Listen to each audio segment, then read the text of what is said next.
So magpaparedondo na tayo. Oh, yan, sinetap natin yung battery tsaka itong harness ko na pang Mazda Familia. Lang natin dito.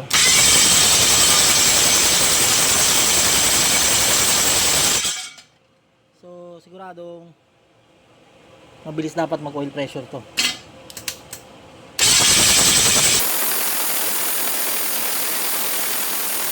Isa yung makikita natin yung gilid niya, nagkakaroon na ng oil sa gilid. Ibig sabihin build up ng oil pressure niyan. Dito siya mismo sa gilid ng camshaft cap. Isa pa. Yung obserbahan nyo.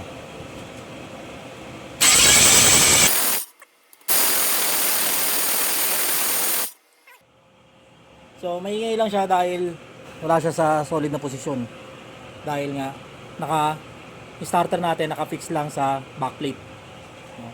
Tapos hindi siya flywheel kundi backplate, flex plate ng automatic. Dati kasi yung automatic to. So compression test na tayo. So compression test. So ayan 634702. Tama. So dito. Go.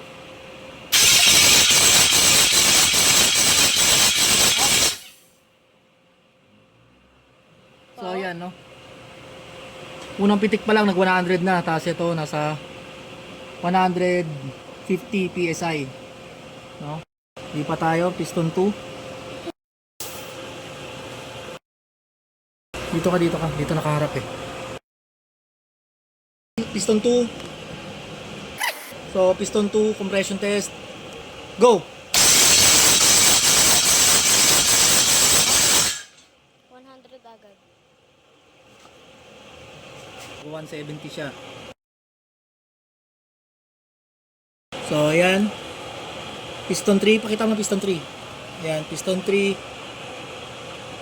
Go.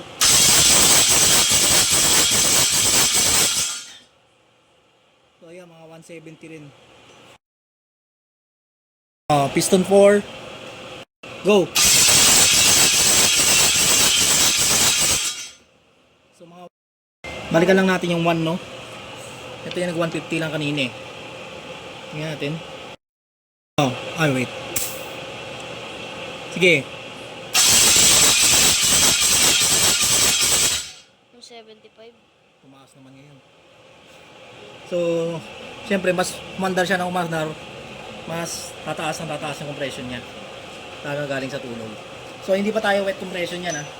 Tinaob lang natin na talaga naman ang likod ng piston. Yung liner sa likod ng piston ay nababasa talaga ng oil yun. Pero yung ibabaw hindi. So, okay. Pasado. Stop. So, ayan no. Gusto ng customer, makampante siya sa compression test sa condition ng engine bago pa natin isalpak sa Miata engine, sa Miata niya. No, so ayan. Pwede na natin isalpak.